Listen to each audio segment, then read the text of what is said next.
수고하셨습니다. 하여간 이상으로 조선의 역사 배우기 김영균 선생님, 생활 속의 아로마 테라피 우주원 선생님, 대동법에 대한 새로운 이해 황정민 선생님, 마지막 개인의 행동 이타와 이기 김봉민 선생님의 발표를 마치고 우리 김갑수 선생님의 강의에 대한 총평을 듣는 시간을 갖도록 하겠습니다.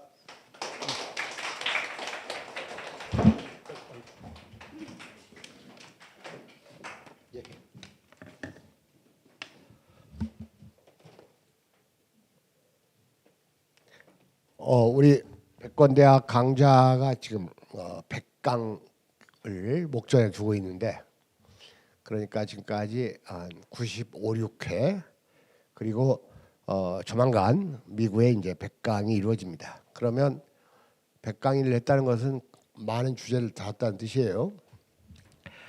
제가 오늘 그 백권대학 목록하고 우리가 그 공부한 내용을 한번 점검을 해봤더니 거의 안 다룬 책이 없어요. 100권 중에서. 안 다룬 책은 한 10권 10권 이하입니다. 근데 그건 또 그 10권 중에서 앞으로 11월, 12월에 또 다뤄야 되고, 그러면 거의 100권을 우리 모임에서 논의하는 이런 그 값진 시간을 가졌다고 봐야 돼요. 그리고 우리 백권대학이 사실은 1년 10개월 전에 시작한 게 아니고 그 전부터 광화문 학교에서 한 6개월 정도 과정이 있었거든요. 그래서 이 뜻깊은 이 발표 수업을 들었습니다. 일단 그 내용이 좋으냐 나쁘냐를 떠나서 우리 백권대학 수강생들은 좀 개성은 상당히 있다. 이런 느낌을 좀 받았어요. 간단히 여러분들 그 발표한 내용들에 대해서 그냥 복습하는 의미로 이런저런 얘기를 좀 하겠습니다. 맨 먼저 그 조선 역사 배우기 김영균 선생님이 아주 충실하게 준비를 했고 이 교재까지 보기 좋게 만들어 왔습니다.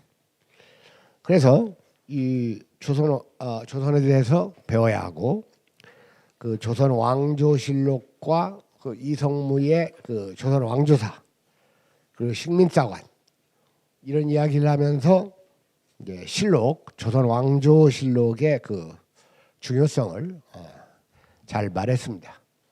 특히 그 1993년 조선 왕조실록이 번역된 그 시점이 대단히 중요한 시점이다. 여기까지는 논의가 잘 됐습니다. 그러니까 우리가 실록이라는 것은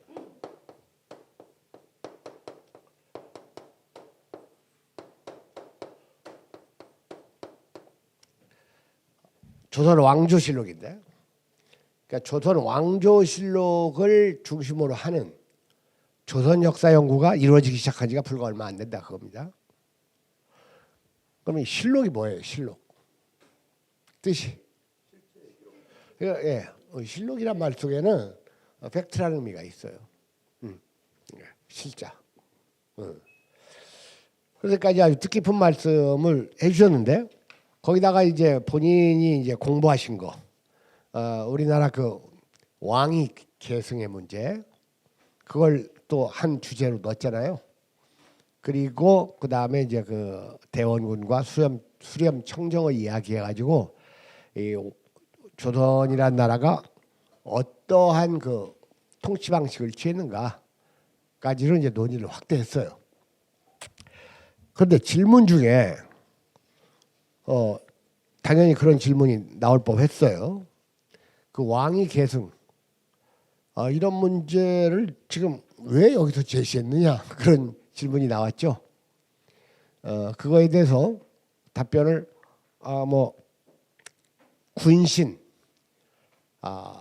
군신이 협치하는 그런 조선이었기 때문에 그런 걸 제시했다 하는데 좀 안 맞죠. 그렇죠. 그러니까 이제 제가 보기엔 김영균 선생님 본인이 공부한 거, 그리고 중요한 거, 이걸 두 번째, 세 번째 넣었던 것 같아요. 그래서 여기에서 그 임금들을 27명을 이제 나눠서 얘기를 했잖아요. 그 부분은 이런 의미로 답변을 하셨어야 될 것 같아요. 일단 조선을 배우자는 게 이 수업의 주제 아니냐. 그러니까 아무거나 넣어서 배우자는데 뭘 그 이유까지 물어보냐. 이렇게 답변을 하는 수가 있어요. 아시겠죠? 그 다음에 결국 이 권력 계승의 문제입니다. 권력 교체의 문제. 그런데 권력 교체의 문제를 보니까 흔히 우리가 말하는 뭐 적장자 승계가 의외로 적다는 걸 알 수가 있겠죠. 그 당시에 그 인류의 수명이 40도 안 돼 35 정도일 때예요. 그건 조선만 그런 게 아니라 조선은 오히려 수명이 좀 높은 편이에요. 그러니까 일단 그 적장자를 낳아 가지고 어느 정도는 나이가 들 때까지 이 세자 체제를 만들기 어렵다 그겁니다. 그러니까 적장자 승계가 의외로 적고 뭐 장남이 아닌 차남이라든지 또는 아들이 아닌 동생이라든지 또는 아들도 아니고 동생도 아니고 먼 친척이라든지 이런 그 승계가 의외로 많은 걸 알 수가 있겠죠. 우리가 이 조선 권력의 승계 문제에서 오해하고 있는 게 이 책들을 보면 장자가 아니었기 때문에 뭐 컴플렉스를 왕이 갖고 있었다는 등 장자가 아니었기 때문에 정통성 시비가 일어났다는 등 저는 그런 거에 대해서 실제 역사에서 별로 못 찾아봤어요. 장자가 아니어서 컴플렉스가 있다. 그렇지 않습니다. 조선의 왕위 계승은 장자가 있어도 장자가 통치 능력이 좀 적거나 교양이 부족하면 둘째 아들, 셋째 아들을 세우기도 했어요.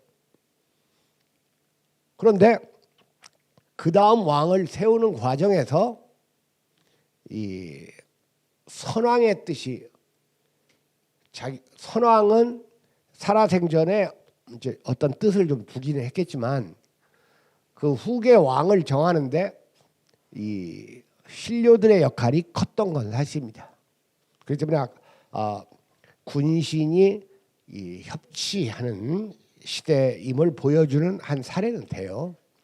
근데 다만 저는 그 자료에서 우리가 읽을 것은 적장자가 아니기 때문에 정통성이 없다 이런 건 잘못된 역사 인식이라 그겁니다. 합리적으로 그 다음 자격 요건 중에서 통치를 잘할 왕을 합리적으로 정했고 그것이 안 될 경우에 대원군의 섭정도 있었고 수렴 청정도 있었던 거죠. 그 문제를 그렇게 좀 얘기해야 될 것 같아요. 그다음에 이제 우리 금영균 선생님이 그 조선의 역사가 폄하되었다. 그리고 뭐든지 선과 악의 이분법으로 얘기를 한다. 그런 지적도 아주 참 훌륭한 지적입니다. 그러니까 예를 들어서 원균이라는 사람이 있어요. 원균이라는 사람을 무슨 간신의 상징물처럼 말하는 거 그런 것은 다시 말해서 조선 왕조실록 연구가 안 됐기 때문에 나오는 의견들이에요.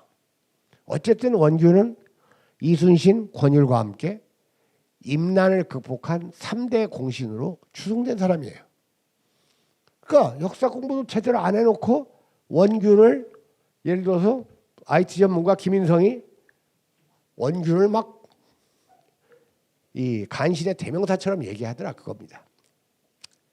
그러면 그걸 본 내가 원균에 대해서는 다시 살펴볼 소지가 많다. 원균보다 나쁜 짓을 한 놈들이 많잖아요. 예를 들어서 유자광, 조선시대는 유자광, 대한민국 시대에는 유시민, 뭐 유씨들이 이제 판을 친다고 하는데 그렇게 내가 지적을 했을 때 김갑수 선생은 조선 사람 비판만 하면 막 야단을 한다 이렇게 나온다 그겁니다. 바로 이렇게 되는 데에 거기서부터 이제 그 제대로 된 학습이 막히는 거예요. 조선 사람만 비판을 해서 하면 뭐라고 하는 게 아니라, 예를 들어 저는 그 진짜 조선 역사에서 세조라든지 또는 유자광 같은 사람들에 대해서 아주 냉혹하게 비판을 하고 있어요. 비판의 대상이 될 사람을 골라서 비판을 해야죠.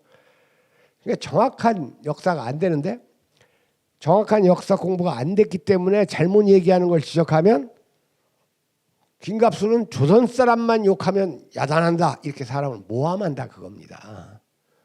사람이 누구를 모함할 때는 첫째로 무식하거나 둘째로 저희가 있거나 둘 중에 하나예요. 두 개 다 있는 수도 많아요. 이렇게 모함을 하면 토론이 안 되고 좋은 결과가 안 나와요. 바로 이 대동법 얘기를 할 때 고지원 선생님이 대동법이 성공한 비결이 뭐냐 하고 물었죠. 그리고 이제 본인이 또 답변도 했어요. 반대자들이 좀 괜찮았기 때문이 아니냐. 저는 그 지적이 타당하다고 봤습니다. 대동법이라는 그 대개혁이 성공하기까지에는 그 개혁 주체의 실력이라든지 또는 그것 자체가 다수 인민을 위한 제도였고, 이 대동이라는 말 자체가 이게 얘기에 나오는 말이에요. 유학정치, 성리학정치의 목적이 되다시피 하는 말이 대동입니다. 그리고 이 대동이란 말을 중국에서 강유이, 그 청나라 말기에 강유이가 이제 대동에 대해서 개념을 좀 얘기했는데, 강유이라는 사람은 캉유웨이, 약간 수기에는 문제가 있는 사람이에요. 근데 이제 이런 대동 세상을 열자 했단 말입니다. 근데 캉유웨이가 얘기하기 전에 우리 선조들은 그 중요한 법의 명칭에다가 대동을 썼다 그겁니다.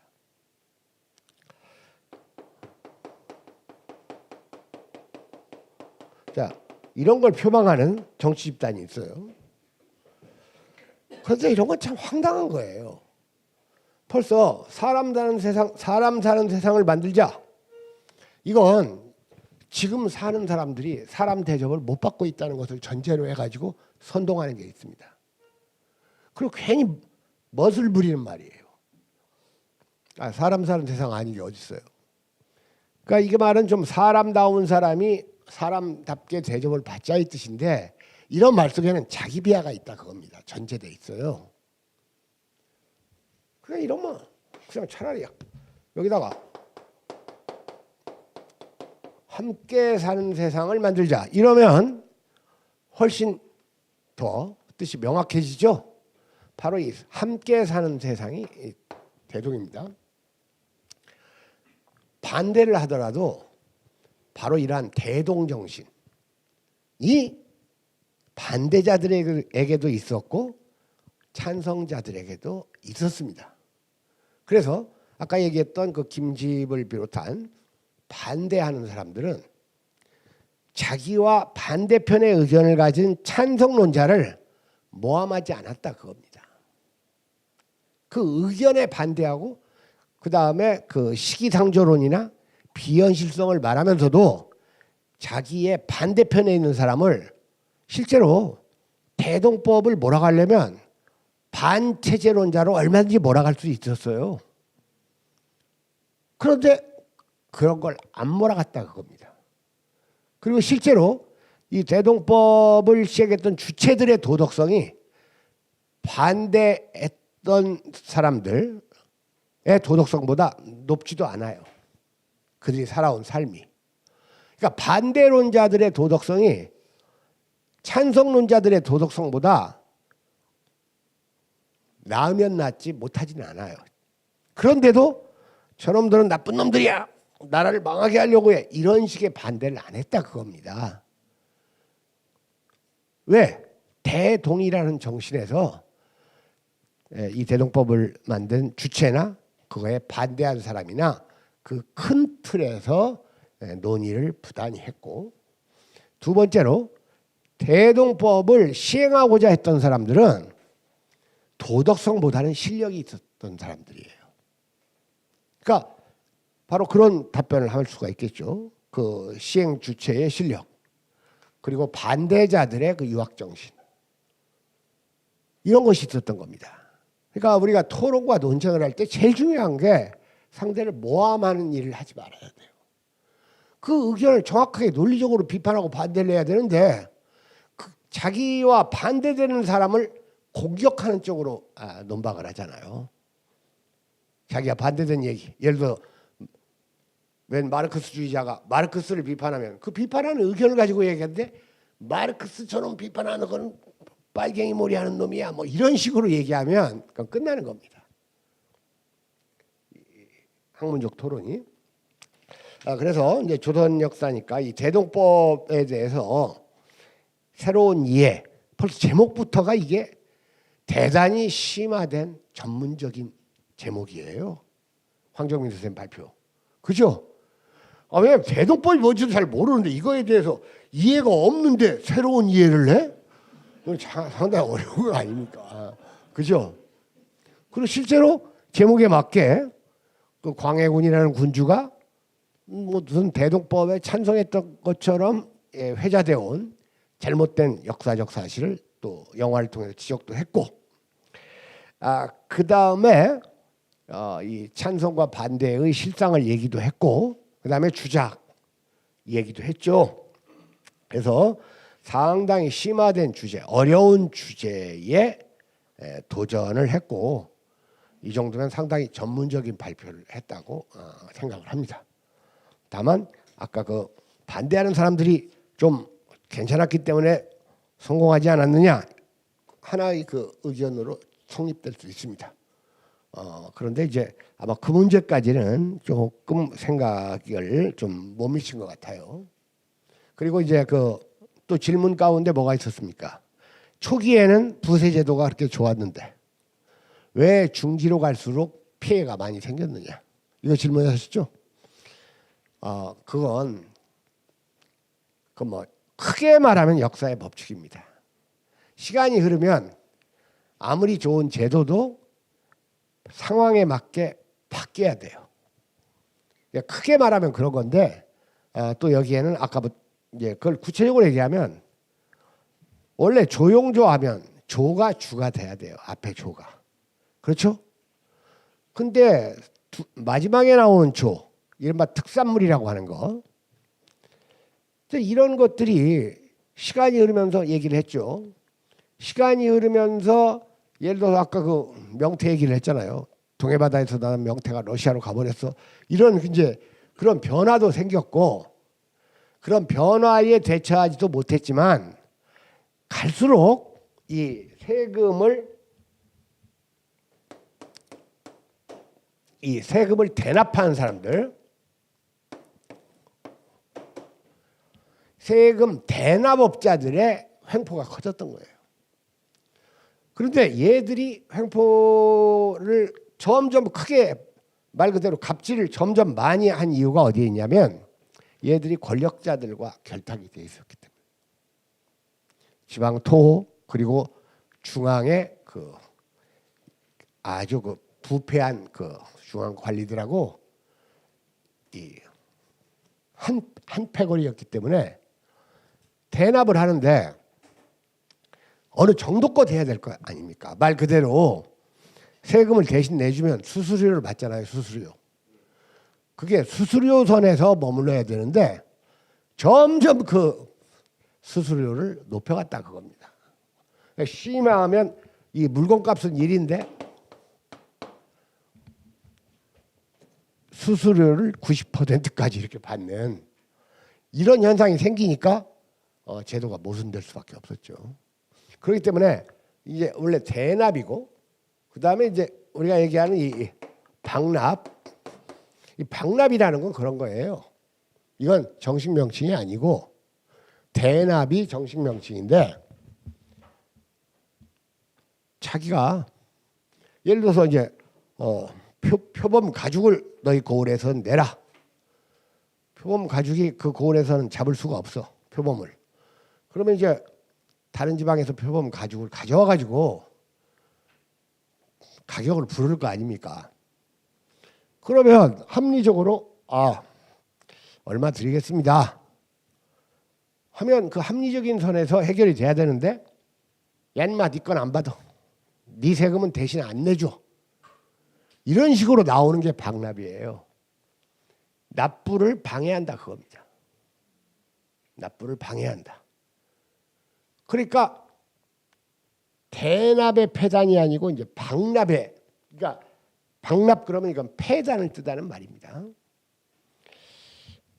그런 것 정도로 얘기했고, 그 인구도 늘었고, 그 다음에 뭐 임난, 그 병자호란 양난도 있었고, 그 다음에 그 지주들이 점점 이 양극화 현상을 좀 더 이 사회에 일어나게 했고, 이런 여러 가지 원인이 있었습니다. 그러나 아무튼 이 대동법이라는 아주 어려운 주제를, 말 그대로 주제에 대한 새로운 이해를 우리한테 들려줬다는 점에서 상당히 긍정적인 발표였다고 생각을 해요. 그 다음에 이제 질문 중에 그 조선왕조가 건강했던 비결이 어디에 있느냐, 이런 질문도 했었죠. 그 이제 여러 가지로 들 수가 있겠죠. 여러 가지를 들 수가 있겠는데, 아까 우리 김영균 선생님이 얘기했던 대로 조선은 왕권과 신권이 협치하는 걸 목표로 했던, 그러니까 공치라고 얘기할 수가 있어요. 공치. 근데 공치하는 과정에서 왕권이 더 셀 때도 있고, 신권이 더 셀 때도 있고, 그다음에 둘이 잘 협치를 했을 때도 있고, 대립을 했을 때도 있다. 긴 시간 동안 이렇게 다양하게 봐야 될 거예요. 근데 기본적인 이 생각은 공치입니다. 함께 정치를 한다. 이건 동아시아의 전통이에요. 그리고 중국 황제에 비하면 이 조선 왕의 권력은 훨씬 약했죠. 그러니까 조선에는 전제군주가 없었어요. 그런 정도로 좀 보시면 될 것 같습니다. 그래서 바로 이 군신 공치도 건강한 비결이겠지만, 또 많은 이유를 들 수 있겠죠. 잘 구비된 경국대전 체제라든지, 그 삼사를 중심으로 하는 그 권력 분립 체제라든지, 그리고 끊임없이 왕을 교육시킴으로써 그 최고 지도자의 교양을 높이고, 왕이건 신하건 간에 다 인민을 하늘같이 여긴다는 이런 이민위천, 민유방본, 이런 것들을 공유했기 때문이고, 그 다음에 조선시대에 교육이 잘 이루어져서 인민들의 수준도 상당히 높았기 때문에, 이런 여러 가지 이유로 조선시대가 오랫동안 건강을 유지할 수 있었다. 다만 이제 문치주의에 치중하고 인민을 너무 위하다 보니까 국가의 국방력이라든지 또는 부국 강병이라든지 이런 문제에 좀 소홀할 수밖에 없었다. 뭐 이런 정도의 말을 할 수가 있을 것 같습니다. 다음으로 이 생활 속에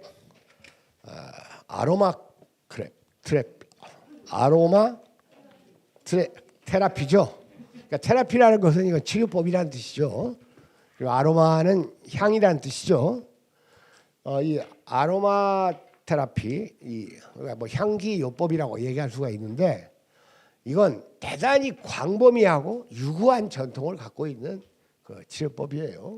그리고 이 치료는 정신적 치료도 있고 육체적 치료도 해당되고, 이건 뭐 중국, 이집트, 유럽, 그다음에 뭐 전 세계적으로 이렇게 있었던 전통적인 그 치료법입니다. 그런데 이 아로마를 이제 투입을 해야 되잖아요. 그 사람한테. 그럴 때도 역시 얘기하셨던 대로 흡입하는 방법이 있고, 그다음에 피부로 흡수시키는 방법이 있겠죠. 이제 그건 이제 마사지로 나타나죠. 그다음에 이제 목욕의 방법, 이런 게 있습니다. 그래서 아주 이건 정확한 말씀입니다. 똑같은 그 사과라도, 똑같은 오렌지라도 그 풍토, 토양에 맞는 곳에서 난 그 작물이 아주 훨씬 큰 효과가 있다. 당연한 겁니다, 여러분들. 여러분들 일본하고 조선이 얼마나 가깝습니까? 근데 조선에서는 소나무가 잘 쓰입니다. 목재로. 그래서 일본에서 소나무를 가지고 이 집을 지면 금방 썩고 약해요. 그러니까 그런 건 다 있는 것이고, 다시 말해서 이건 말 그대로 그 아로마가 가지고 있는 어떠한 그 오묘한 화학 성분, 그 화학 성분을 이용한 치료법이라고 봐야 되겠죠. 근데 너무 이 양의들이 득세를 하는 세상이 돼가지고 이것이 오랫동안 무슨 뭐 과학적이지 않은 민간 요법처럼 의사들은 얘기하자. 우리나라 의사들 중에서 가장 이 철밥통, 자기 철밥통을 지키는데 혈안이 돼 있는 사람들이 그 양의사들 아닙니까? 그런 점에서 이제 그 아로마 테라피가 오해받고 있고, 이것이 보다 더 확장되고 또 의미 있는 방식이 돼야 되겠죠. 왜? 부작용이 전혀 없는 이런 방식이니까요. 그래서 좀 이색적인 주제 흥미롭게 잘 들었고, 그 다음에 이제 그 2타냐 이기냐, 2타냐 이기냐. 근데 그 이진아 선생님이 그 개념 정의를 좀 명확하게 했어야 된다 이런 말 하니까, 그건 뭐 당신 생각이고 하고 이제 답변을 받았는데, 그리고 강의할 때에도 강의에 본격 들어가기 전에 이건 따로 얘기하지 않겠다, 여러분들이 다 아는 거 아니냐 이랬단 말입니다. 근데 저는 이건 개념 정의가 있었어야 된다고 봐요. 이게 이타 이기 이런 것은 이게 이익할 때 이자를 썼다 그겁니다. 그죠? 그런데 우리 그 김봉효 선생님이 얘기한 것은 이타냐 이기냐 결국은 다 뭐 이기다 이런 쪽에 했는데, 제가 보기에는 이 개념보다는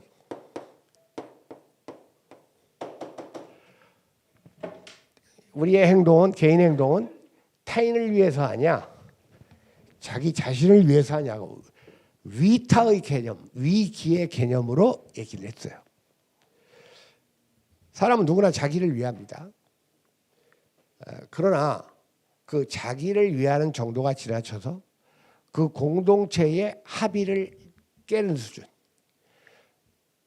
법률, 그리고 윤리나 도덕에서 좀 문제가 있어서 자기의 이기적 행위가 타인에게 손해를 입히거나 타인을 어렵게 만들 경우, 자, 이런 경우를 제외하고는 자기를 위해서 사람들 다 살죠.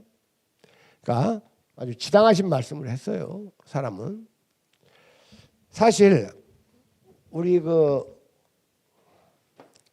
전통적인 이 아까 수기친 얘기를 했는데, 사실 이걸 이렇게 연결시킬 수가 있습니다.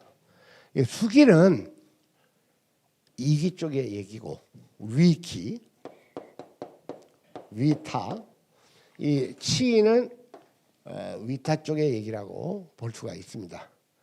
그러나 그 김봉효 선생님이 결론 내린 뭐 10,000원을 줬건 또는 뭐 왼손에다가 이렇게 쥐어줬건 말건, 그런 것들이 다 일종의 그 자기 실현 또는 그 자기의 어떠한 그 마음의 동기에서 이 사람을 행동하게 만드는 동기는 마음이다 그랬죠.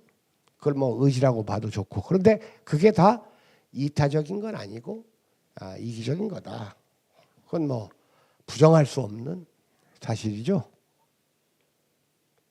근데 바로 그런 것을 그 듣는 사람들에게 납득시키기 위해서는 조금 개념 정의가 있었어야 된다고 봐요 앞에. 그건 좀 사실인 것 같습니다. 그래서 여러분들 그 열심히 준비해 오셨는데 대충 제가 그냥 들은 바대로 아주 그 분야도 아주 어려운 분야 그리고 꼭 기묘한 주제 우리 삶과 연관되는 이런 주제 발표들을 준비해 주신 이 네 분께 고마움을 표합니다. 제가 약속했던 대로 이 네 분한테는 송명성 막걸리 900리터 20병 들이 막걸리 그 한 상자씩을 댁으로 보내드릴 테니까 내 전화번호 알죠? 내 전화번호 010-5264-2300에 네 가지를 넣어야 됩니다. 받는 사람 주소, 이름, 그다음에 우편번호, 전화번호 이 네 가지를 오늘 중으로 넣어주시기 바랍니다. 그러면 오늘 넣으면 아마 화요일 날 거기서 나가면 수요일쯤 그래서 이제 강사료로 막걸리 한 상자씩을 보내드리겠습니다. 불만 있습니까? 네. 자 그럼 오늘 다 마치겠습니다. 수고했습니다.